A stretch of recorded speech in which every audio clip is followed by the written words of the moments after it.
Welcome to the Joshua Jordan Experience. Listen to gather mystical insights for an extraordinary life.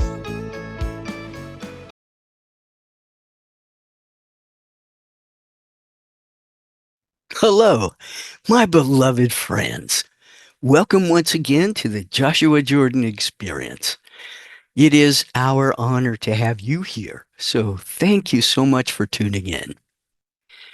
In a recent special where I was talking to a panel of experts in their own fields, one of the individuals had questioned me about Joshua's inside-out healing methodology. So today I thought I would go over that healing methodology and then try to address her question more thoroughly than I did in the 90-minute TV special. Anyway, this is Joshua's inside-out healing philosophy. And it is found in the seventh major understanding in the chapter of Paradox Perfect, because this is part of the paradoxical experience of oneness. Now, we are all aware of suffering on the world stage. And if we are not, then we are living in a very secluded bubble where we don't hear anything about global situations.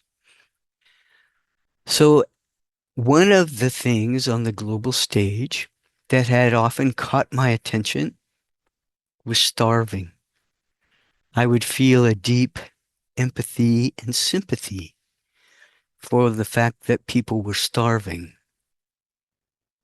And Joshua taught me, in addition to contributing money or whatever I could give to organizations that were trying to end hunger in the world, that I could do something he called inside-out healing, and it is very effective. As a matter of fact, he says it's even more effective than outside-in healing. So I will cover both of those options with you today, starting with inside-out healing and the people who are hungry in the world.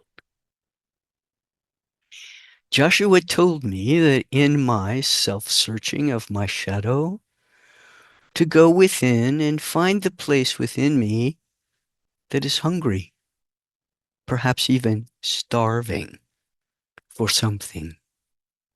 It wasn't food, that's for sure. I live in the United States and I have always had ample access to food, which is not true for everyone living in the United States. So I have been blessed. However, there were parts of me that were very hungry. You see, growing up in a home where I did not feel welcome or wanted, I was starving for affection. I was starving for love. I was starving for a bit of respect. In other words, recognizing that my needs mattered, and I was starving to feel respected and seen in my world. So once I identified these areas of myself that were starving, Joshua says, invite them, invite these parts of shadow into your awareness. And in inviting them into your awareness, he says, love them into wholeness. So the hungry parts of me were my responsibility to feed, you see? And where do I get the energy to feed my hungry spirit, my aching, hungry heart? From the one source of all that is. There is only one being here. So where do I get the love, respect, attention that I was so hungry for? Not from other human beings, from my source, from my creator. Fill those voids, those empty places, that starving self with the love of all that is, with the pure absolute presence that is always there for me. I'm not abandoned. I've never been abandoned by that which created me. I have not been abandoned ever by Joshua.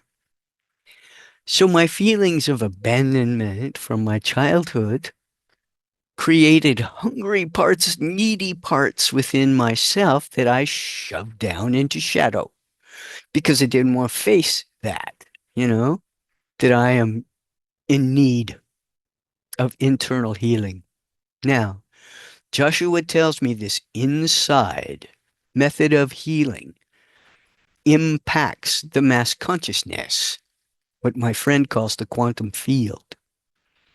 And that mass consciousness then creates our reality. So Joshua has assured me that when humankind has addressed every part of its whole self that is hungry, that might even feel like it's starving, then starving people will no longer manifest on the planet. Now, what does that mean? What Joshua has taught me from the very beginning is that all conditions on the global stage are present because of the mass consciousness, right? So if the mass consciousness is manifesting thousands of people and hundreds dying every day of starvation, the lack of basic sustenance, as long as the mass consciousness contains these hungry, needy parts that are denied existence, starving people will continue to manifest on the planet. Now, if we look at our global reality as a play upon the stage, then we recognize that in the play, we are manifesting all of our whole self for us to observe. And those of us who are called, now this is where I get into answering my friend's question. Those of us who are called to pay attention to a certain issue on the global stage need to find that issue within and address it, even though starving, dying people on the planet has to do with our inability to feed the mass population because we don't share our resources. In America, we throw more food away than some of those people see in a year. We throw more food away in our own homes than some individual may ever have the pleasure of eating. So, as long as we are manifesting on the global stage starving people, I know the mass consciousness has not yet addressed our hunger. All right? Now, the same is true for war. War is something else on the global stage that often triggered my attention because I feel that all of our situations can be resolved in ways that are diplomatic and respectful, and that all parties can reach agreement without resorting to violence, and certainly not killing innocent people with indiscriminate bombing. So you see, war is something on the world stage that has occasionally caught my attention. So what does that mean? In Joshua's model of inside out healing, what do? I go within. I look in my shadow. Where do I use force, coercion, or even verbally violent methods against myself to resolve my internal conflicts? Where do I belittle myself or threaten myself because I have these internal conflicts? And when I recognize what are my internal conflicts, well, they certainly aren't something that I would imagine could escalate to war on a global stage. However, when you put it in the collective consciousness, the mass mind, the quantum field, then what you are doing is contributing to acts of violence and war on the global stage. So, what is my part in that? How do I solve for that? Well, in addition to giving funds and energy, whatever I can contribute to causes that want to bring about peace, I need to learn to be a peacemaker in here. I need to make peace inside without resorting to coercion, pressure, extortion, or violence. You see. I would also like to share with you another story from back in the day when yeah, I'm Jordan. When I was gathering groups together with Joshua and we were teaching the seventh major understanding. And I'd been working with a particular group for well over a year. And of course, our meetings were always open and announced to the public, and the public was welcome. So, as we had worked through our exercise around inside out healing with the group, having each member of this group identify what is it on the world stage that calls to you, and where can you find it within yourself, and how do you heal it? So we were in a meeting doing that, and for the very first time, this gentleman and a friend of his joined us. It was like his first time there. And this man was well schooled in his Buddhist beliefs. And he kept saying to me, no, no, no, no, you don't get it. You just have to let it be. Just what is, and you're not getting it. What is. And you need to detach from what's happening so that it doesn't trouble you. You see? That's inside out healing. If you just detach from it, it doesn't trouble you. And that doesn't heal it either. But he didn't recognize that. He didn't see that he played any role in healing for issues on the global stage. He believed his only course of action was to just accept what is and detach from it so it didn't bother him. Well, believe it or not, this desire to detach is an attachment. And Joshua cannot seem to explain that well enough. This belief that detachment is the way to cope with what is has no active role in the mass consciousness for healing. Detachment is a fine way to let go of stress. And we do talk about letting go. There are times when detachment is the right answer, when detachment is what is best for your well-being and your health. So we support that. However, if detachment has truly been your path, then nothing on the world stage will move you. No human suffering grabs your attention. No animal suffering calls to you. You're not a part of it. And how can you not be a part of it when there is no separation and there's only one being here? So let go of stress when you must. And yet, stay connected rather than detached from our mass consciousness, the quantum field. You see, you really cannot separate from it. You can only imagine you are separate from it. I hope that makes sense. Now, here's what usually happens, and this is the outside-in method. For example, I've been pummeled lately, I would say, by advertising that shows me animals that are suffering, dogs and cats that are malnourished, abused, cold, and in desperate need of love and affection. And these commercials are disturbing to my psyche. Uh, it troubles me. It breaks my heart that humans would mistreat animals this way. And yet, I give my money, I give my energy to the causes that want to provide happy forever homes to companion animals.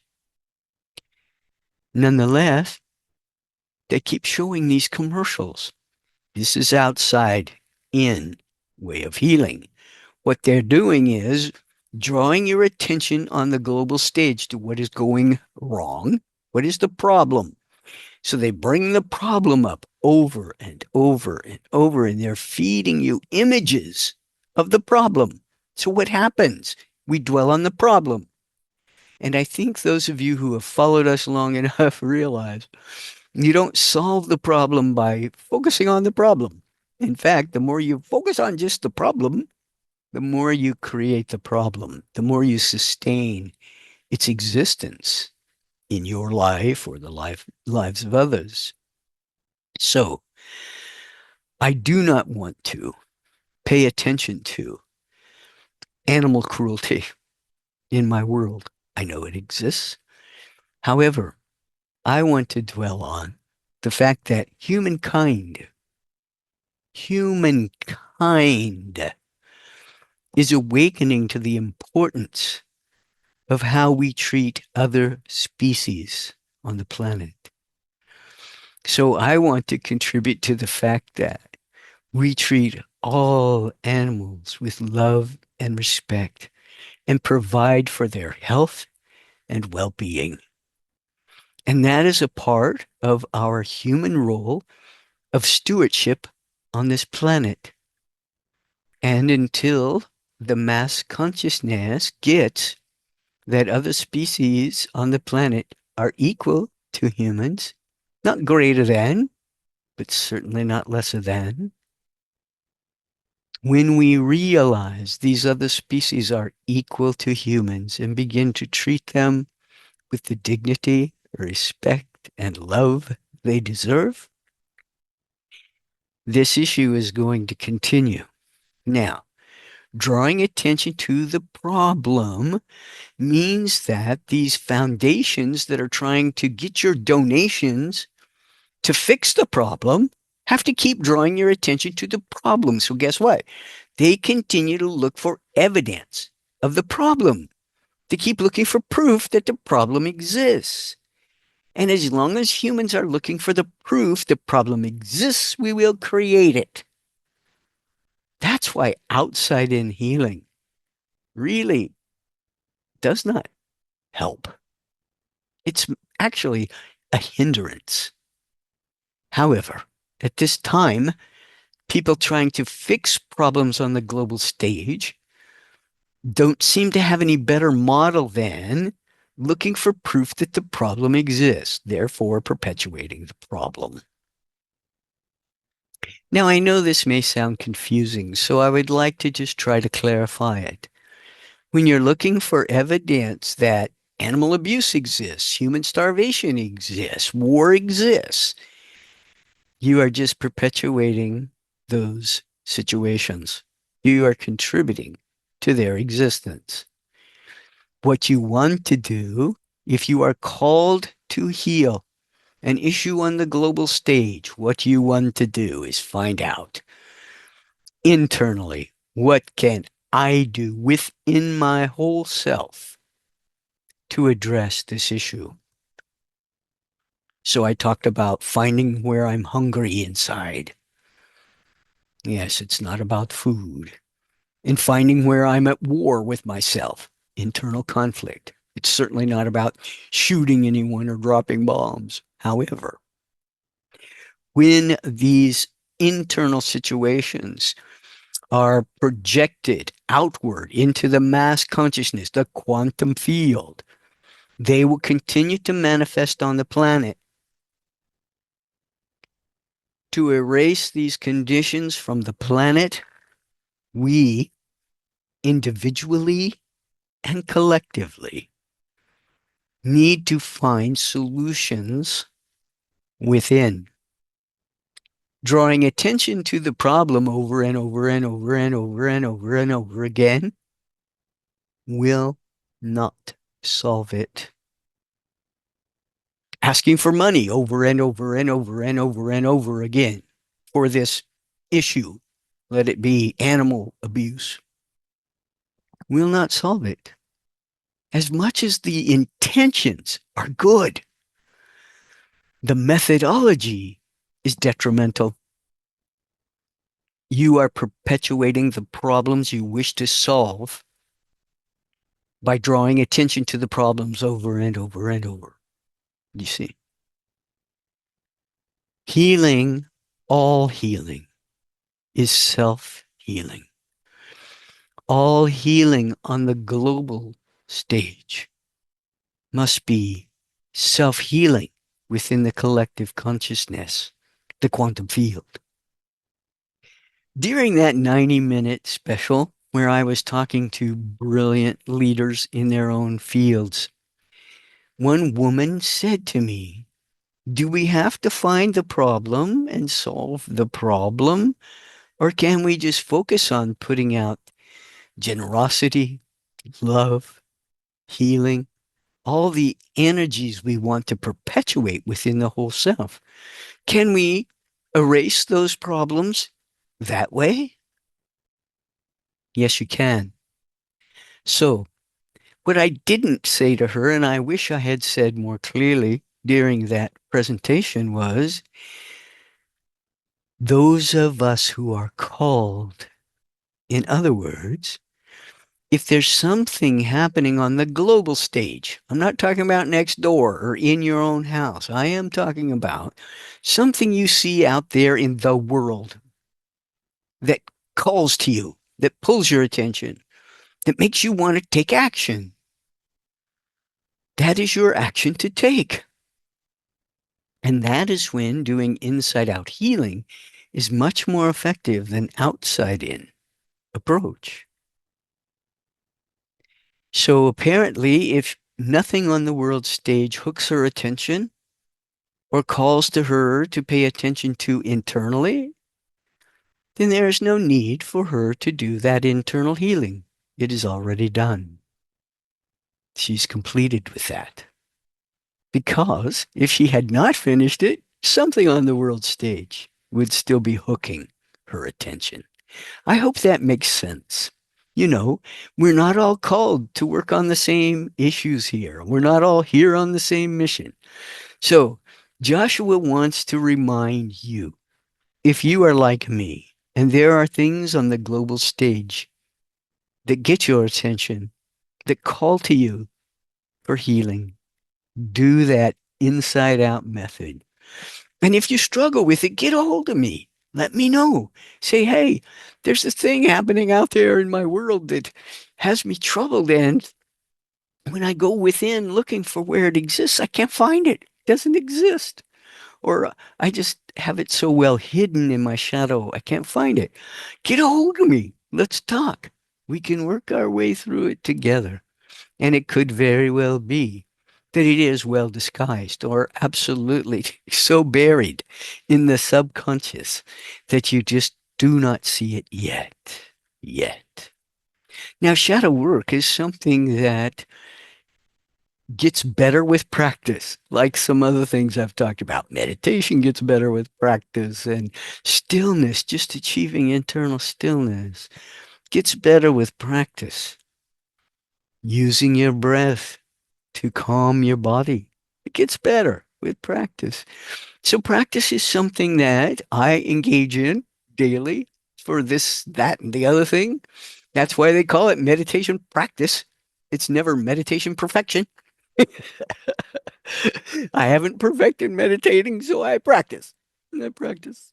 Yeah.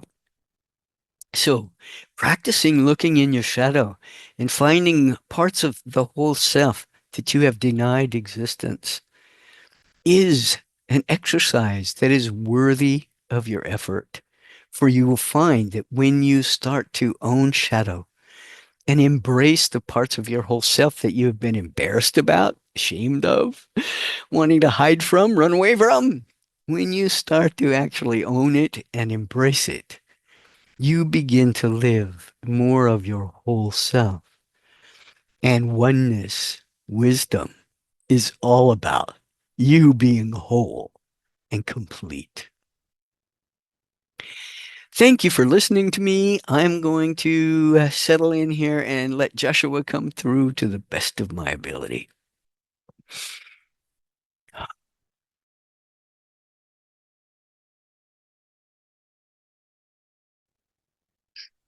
Hello, beloved one.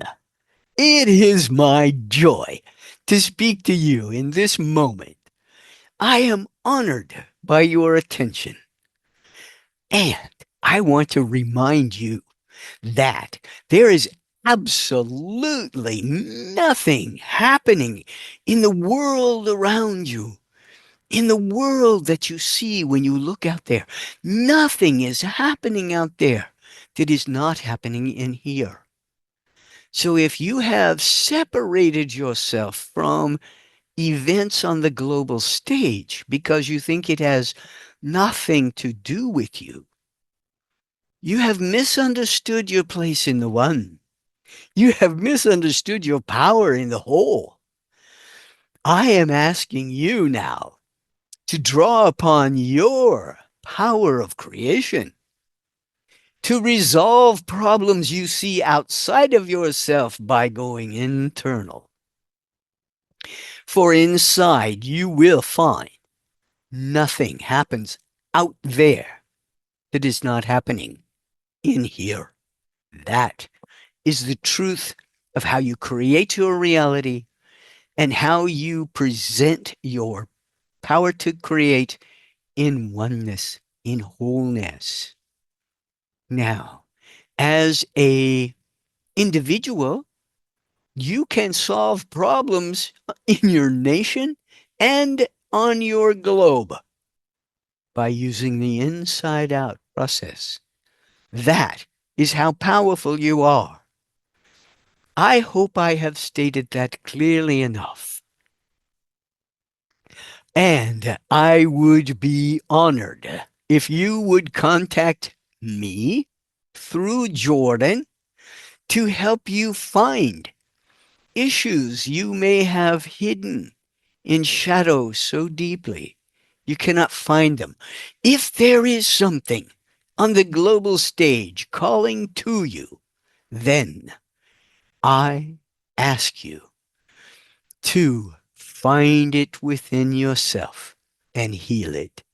And if you want assistance with that, Jordan and I offer our service. You know, it is my intention to serve humanity. It is my goal at this time to play my role that I have chosen on the global stage to awaken humankind to oneness wisdom. For through your oneness wisdom, you will bring about peace on earth, compassion and love for all, and an abundance of everything for everyone. This age is coming, and you are playing your role in making it happen. That is why you were born into this time on this planet with your particular mission, your purpose to fulfill. So go forth, do what you are called to do, and ask for my assistance anytime, for I am happy to give it to you. Blessed be. And for now, I will bid you good day.